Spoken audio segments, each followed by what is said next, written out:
लंबे समय से आरबीआई ने रेपो रेट को 6.5% पर स्थिर रखा है। हालांकि रेटिंग एजेंसी क्रिसिल का अनुमान है कि केंद्रीय बैंक 2024 के मध्य में ब्याज दर में कटौती शुरू करेगा। ब्याज दरों के घटने का फायदा क्या डेट म्यूचुअल फंड कैटेगरी के लॉन्ग ड्यूरेशन फंड को मिलता है? बाजार और फाइनेंशियल एक्सपर्ट्स तो यही इंडिकेट करते हैं और कई एसेट मैनेजमेंट कंपनियां यानी एएमसी भी इसी ट्रेंड पर दांव लगा रही हैं। इसीलिए तो हम देख रहे हैं कि कई लॉन्ग ड्यूरेशन फंड्स लॉन्च हुए हैं, जैसे कि कोटक म्यूचुअल फंड और बंधन म्यूचुअल फंड अपनी इसी साल लॉन्ग ड्यूरेशन फंड लेकर आई हैं। तो क्या होते हैं ये लॉन्ग ड्यूरेशन फंड और ब्याज दरों से इसका क्या संबंध है, आइए समझते हैं। तो सबसे पहले जानिए कि लॉन्ग ड्यूरेशन फंड क्या होते हैं।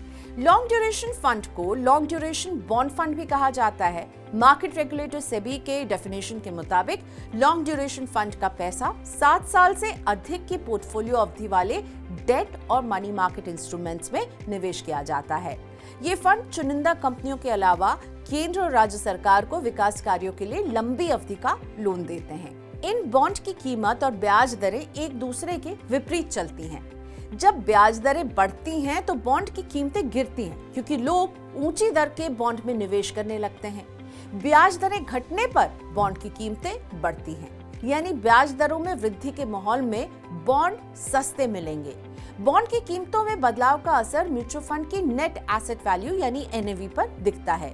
मार्केट एक्सपर्ट्स कहते हैं कि अगर ब्याज दरें बढ़ने की उम्मीद है तो फिर शॉर्ट ड्यूरेशन यानी छोटी अवधि के डेट म्यूचुअल फंड में निवेश करना कम जोखिम भरा रहता है। लेकिन इस साल तो लग रहा है कि ब्याज दरों में हम बड़ी कटौती देख सकते हैं और इसीलिए लंबी अवधि के डेट फंड्स में निवेश पर दोहरे अंक में रिटर्न मिलने की उम्मीद भी लगी हुई है।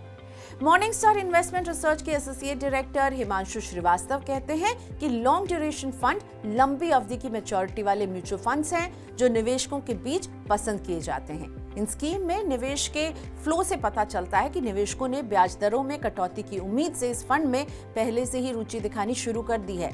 अब सवाल ये है कि लॉन्ग ड्यूरेशन फंड से कमाई पर टैक्स कैसे लगता है? तो लॉन्ग ड्यूरेशन फंड में निवेश पर डेट म्यूचुअल फंड की तरह ही टैक्स देना होता है। 1 अप्रैल 2023 से लागू नए नियमों के मुताबिक अब डेट फंड में लॉन्ग टर्म का इंडेक्सेशन बेनिफिट नहीं मिलता है। इनमें जो भी रिटर्न मिलता है वो निवेशक की सालाना आय में जुड़ जाता है, जिस पर स्लैब के अनुसार टैक्स का भुगतान करना होता है, भले ही निवेश की अवधि कितनी भी क्यों ना हो। अब देख लेते हैं कि लॉन्ग ड्यूरेशन फंड में निवेश पर रिटर्न किस तरह का मिला है। एस म्यूचुअल फंड के 16 अप्रैल 2024 तक के आंकड़ों के अनुसार एसबीआई और यूटीआई के लॉन्ग ड्यूरेशन फंड में पिछले 1 साल में करीब 8% तक का ही रिटर्न दिया है दोनों ने। वहीं निप्पॉन इंडिया निवेश लक्ष्य फंड का पिछले 1, 3 और 5 साल का रिटर्न भी ऐसा ही रहा है। 1 साल में हम देख रहे हैं 7.86% का रिटर्न रहा है, 3 साल में 4.94% का और 5 साल में 7.73% का रिटर्न इस स्कीम ने दिया है। क्या आपको निवेश करना चाहिए? अब ये सवाल उठता है। तो जो लोग 3 से 5 साल तक की लंबी अवधि के लक्ष्य को हासिल करना चाहते हैं, उनके लिए लॉन्ग ड्यूरेशन फंड अच्छी स्कीम साबित हो सकती है। हालांकि स्कीम में पैसा लगाने से पहले निवेश से जुड़े जोखिम के बारे में अच्छी तरह से समझ लेना चाहिए। इन फंड्स में उन्हीं लोगों को निवेश करना चाहिए जो ब्याज दरों से जुड़े जोखिम को सह सकते हैं। अगर आप लॉन्ग ड्यूरेशन फंड के निवेशक हैं तो आपको इंटरेस्ट रेट साइकिल के बारे में भी लगातार जागरूक रहना होगा। अगर समय समय पर निवेश की समीक्षा नहीं की गई तो बढ़ी हुई ब्याज दर रिटर्न पर असर डाल सकती है। ऐसे में लॉन्ग ड्यूरेशन फंड में निवेश करने से पहले अपने निवेश के लक्ष्य और जोखिम सहने की क्षमता का आकलन जरूर कर लें और इस बारे में अधिक जानकारी के लिए वित्तीय सलाहकार की मदद भी लें।